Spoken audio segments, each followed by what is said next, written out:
Michael Shanks.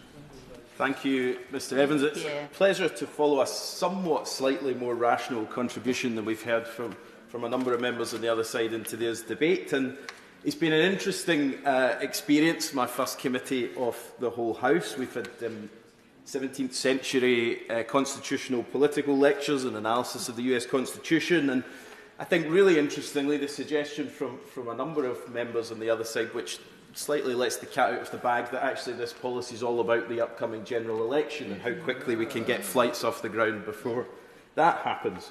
Very little about whether this actually contributes to an effective immigration strategy. I rise to speak today in support of Clause 6, and I've spoken in various other debates on this legislation and outlined my objections to it. It's fundamentally a ridiculous proposition, becoming increasingly ridiculous as we see the Tory psychodrama playing out in front of us. Slightly less dramatic this time than it was in December, but I'm sure that will change.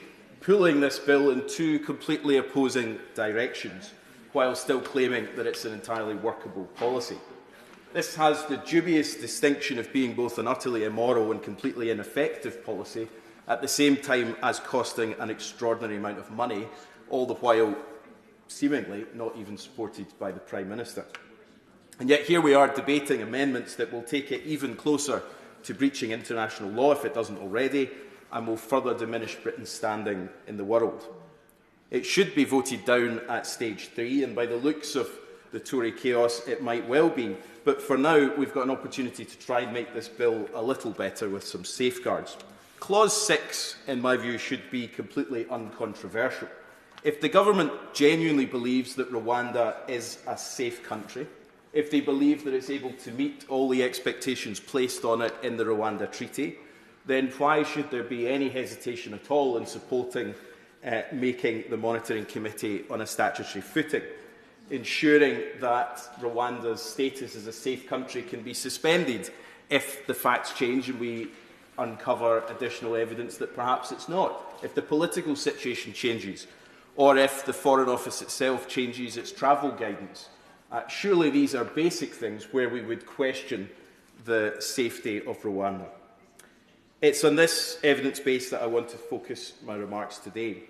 Section 2 of the bill is an attempt, as has been discussed, to replace facts with legally binding fiction. The bill might be said to legislate for a lie, to make something that's not true on the evidence that we've seen, true in the eyes of the legal establishment. It was Orwell who wrote, "In the end, the party would announce that 2 and 2 make 5, and you would have to believe it, for the very existence of external reality was denied by their philosophy." We're in this situation here. Forget the evidence to the contrary, just take our word for it. This is fact.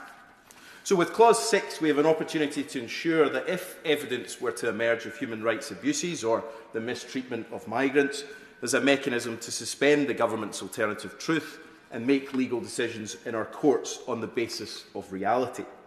It's risible that this is even debatable. Given the security situation near the border with the Democratic Republic of the Congo and Burundi, which the Foreign Office on its own international travel guidance today says makes Rwanda unstable, isn't it a sensible precaution to introduce a protection which says that if the FCDO were to advise against travel to Rwanda, the statement that Rwanda is a safe country for migrants should also be suspended? Otherwise, we have a bill that the government seeks to make law which simply says in perpetuity, no matter what, Rwanda is a safe country. The 137 pages of the Home Office's information note on human rights, which it published this week, make for interesting reading. I spent some time reading all 137 pages, and I encourage members to do so, although I wonder how many have. In some ways, when I was reading it, I was surprised the government had actually put it on their website, given the litany of evidence it presents as to why Rwanda cannot, in all seriousness, be declared a safe country. It details examples of state prosecuting political opponents, instances of deaths in police custody, of unofficial detention facilities, of police torture, of ill treatment and torture in custody, of the recruitment of child soldiers as recently as last year, and countless other breaches of human rights law. Questionable also in it is the strength of the Rwandan government's institutions to challenge those breaches. So I do wonder if the government's read their own evidence pack.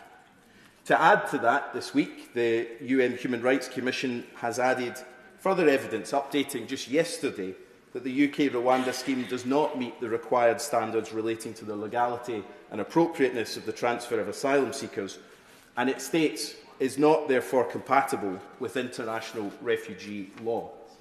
It cites numerous concerns about fair and efficient procedures in Rwanda for handling asylum applications, the continued risks of refoulement, and concludes that it undermines the universality of human rights, has implications for the rule of law both domestically and internationally, and sets an acutely troubling precedent.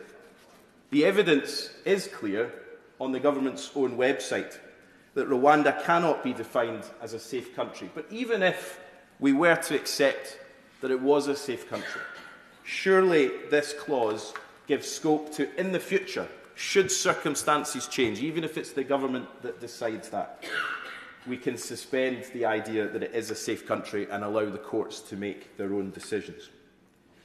Although voting this entire bill down at stage 3 is the right course of action, we should at least try what we can today to make this bill slightly more sensible, to oppose some of the amendments put forward by the other side that take us even further towards breaching our international obligations, and to support amendments that seek to make it slightly more sensible.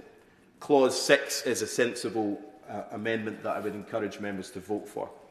This legislation must be defeated, and the policy it seeks to enact must be abandoned. It's hugely costly and it's ineffective.